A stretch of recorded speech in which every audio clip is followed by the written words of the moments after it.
Court में मामले के रहने के बाद भी रातों रात पेड़ क्यों काटे गए? इतनी जल्दीबाजी क्यों हुई?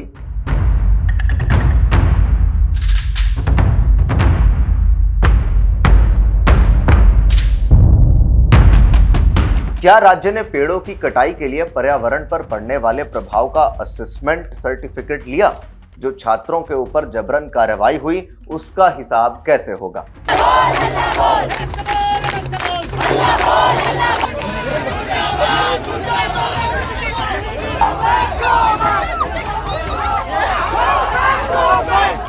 कुछ यही सवाल सुप्रीम कोर्ट ने पूछा 2 अप्रैल को तेलंगाना के मुख्य सचिव से।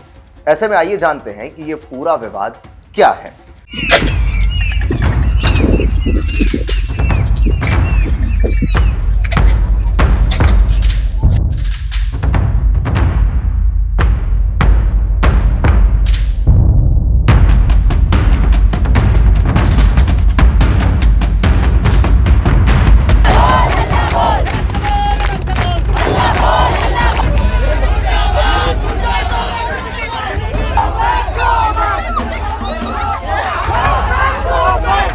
हैदराबाद सेंट्रल यूनिवर्सिटी के पास 400 एकड़ जमीन की प्रस्तावित नीलामी को लेकर तेलंगाना में बड़ा विवाद खड़ा हो गया। छात्र और पर्यावरण कार्यकर्ता आईटी पार्क के लिए जमीन खाली करने के राज्य सरकार के फैसले का विरोध करने लगे। वो लोग जबरदस्ती हमको उठा के लेके जा रहे हैं। हम कैंपस में आए थे पूछने के लिए कि क्यों यहाँ बुलडोजर आया है। खड़े हुए थे, सवाल कर रहे थे, कुछ नहीं किए थे और मैं तो वापस में जाने लगी थी। मुझे उठा के, मुझे बहुत गंदी गंदी जगह पे छू के, मेरे बिना परमिशन में मुझे उठा के इस ट्रक में डाल दिया गया है और मेरा फोन भी छीन लिए। मुझे इतना जगह पे छुआ है मैं बोल भी नहीं सकती। मैं स्टूडेंट कम्युनिटी को अपील करती हूँ, बहुत बड़े संख्या में इकट्ठे हुई है, ये मोबिलाइजेशन बहुत जरूरी है। इनको भी दिखाना पड़ेगा कि छात्रों की एकता कितनी जरूरी है। अरे इनकलाब जिंदाबाद। मामला तेलंगाना राज्य के उच्च न्यायालय के समक्ष लाया गया। अब जान लेते हैं कि यह विवाद हुआ कहां से शुरू। दरअसल विवाद दशकों पुराना है। हैदराबाद सेंट्रल यूनिवर्सिटी का दावा है कि 400 एकड़ जमीन 1975 में उसे आवंटित 2324 एकड़ जमीन का एक हिस्सा है। हालांकि 2022 में हाई कोर्ट ने फैसला सुनाया कि इस जमीन को यूनिवर्सिटी को हस्तांतरित करने का कोई कानूनी दस्तावेज नहीं है। बाद में सुप्रीम कोर्ट ने भी इस फैसले को बरकरार रखा और पुष्टि की कि जमीन का मालिकाना हक सरकार के पास ही है। तो ऐसे में एक बात तो साफ हो गई कि यह जमीन सरकारी है, हैदराबाद सेंट्रल यूनिवर्सिटी का नहीं है। यह बात तो रही यूनिवर्सिटी के जमीन की। अब छात्रों और एनवायरमेंटलिस्ट्स का तर्क यह है कि यह जमीन इकोलॉजिकली बहुत संवेदनशील है, यानी सेंसिटिव है। उनका दावा है कि यह मोर, भैंस, झील और मशरूम, चट्टानों सहित वनस्पतियों और जीवों की 455 से अधिक प्रजातियों का घर है। तो फिर इन प्रजातियों के लिए वाद फाउंडेशन ने आवाज उठाई है। ये वाद फाउंडेशन एक गैर सरकारी संगठन है और इसके कार्यकर्ताओं ने एक याचिका दायर की है जिसमें मांग की गई है कि इस भूमि को वन्य जीव संरक्षण अधिनियम यानी वाइल्ड लाइफ प्रोटेक्शन एक्ट के तहत नेशनल पार्क घोषित किया जाए।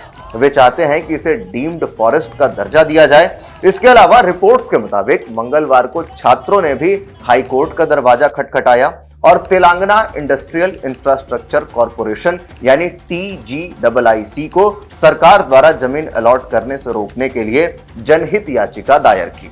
हाई कोर्ट यात्रियों की याचिका और वाद फाउंडेशन की पहले की याचिका दोनों पर सुनवाई करने वाला था, मगर इससे पहले ही तेलंगाना सरकार ने जमीन को साफ करना शुरू कर दिया और यहीं पर सबसे बड़ी गड़बड़ी हुई। जब यह मामला अभी कोर्ट में ही अटका हुआ था तो फिर बुलडोजर और अर्थ मूवर तैनात क्यों किए गए, पेड़ क्यों काटे गए और इसी का विरोध करने के लिए छात्र सड़कों पर उतर आए। जब छात्र प्रदर्शन पर उतरे तब उनके साथ जानवरों की तरह व्यवहार किया गया। कई जगह तो कपड़े फाड़ने, घसीटने और धमकाने की भी बातें सामने आई। हालात ऐसे हो गए कि जानवरों को खुद ही अपने लिए सामने आना पड़ा। इस तस्वीर को देखकर अब तो ऐसा ही लग रहा है। अब जरा राजनीतिक उठापटक भी जान लेते हैं, क्योंकि यह भूमि का मुद्दा राजनीतिक लड़ाई में भी बदल चुका है। तेलंगाना के पूर्व उप मुख्यमंत्री KT रामाराव और भारतीय राष्ट्रीय समिति यानी BRS के नेता ने कांग्रेस सरकार पर हैदराबाद के आखिरी ग्रीन लंग्स को नष्ट करने का आरोप लगाया है।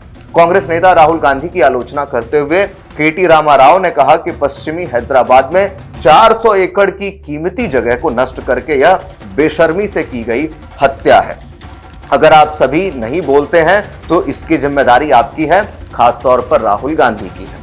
दूसरी ओर कांग्रेस के नेतृत्व वाली तेलंगाना सरकार ने अपने कदम का बचाव करते हुए यह कहा कि यह जमीन हैदराबाद विश्वविद्यालय की जमीन नहीं है।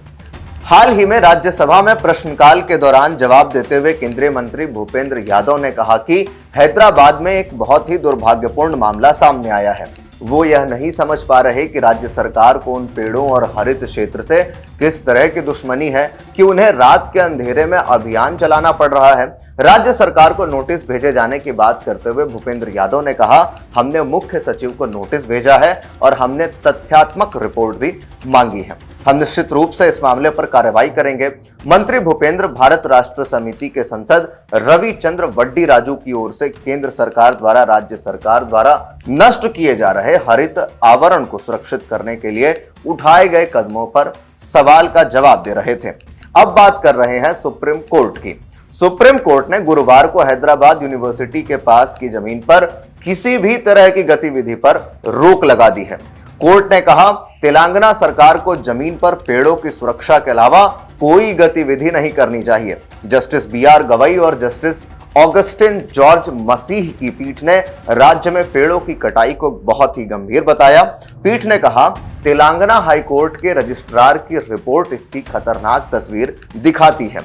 रिपोर्ट से पता चलता है कि बड़ी संख्या में पेड़ काटे गए हैं। इसके अलावा पीठ ने तेलंगाना के मुख्य सचिव से यूनिवर्सिटी के पास की जमीन पर पेड़ काटकर काम शुरू करने की जल्दी पर जवाब मांगा है। साथ ही पूछा है कि क्या राज्य में इस तरह की गतिविधियां यानी पेड़ों की कटाई के लिए पर्यावरण पर पड़ने वाले प्रभाव का असेसमेंट सर्टिफिकेट लिया है। अब इंतजार 16 अप्रैल का कि आखिरकार तेलंगाना सरकार क्या जवाब देगी सुप्रीम कोर्ट के उठाए गए इन सवालों का। तो ऐसे में आप इस पूरे वाकये को लेकर के क्या कुछ सोचते हैं? छात्र जब सड़कों पर उतरे, उनके साथ जो बर्बरता हुई, उसको लेकर के आपकी क्या राय है? जानवर अब खुद अपनी बचाव के लिए लगातार जो वहां पर अर्थ मूवर्स लगाए गए हैं, जो बुलडोजर्स लगाए गए हैं, उनसे टकरा रहे हैं। तो ऐसे में इन तमाम चीजों को लेकर के आपकी क्या राय है? कमेंट बॉक्स में जरूर दें। बाकी के अपडेट्स के लिए देखते रहिए इन खबर। धन्यवाद।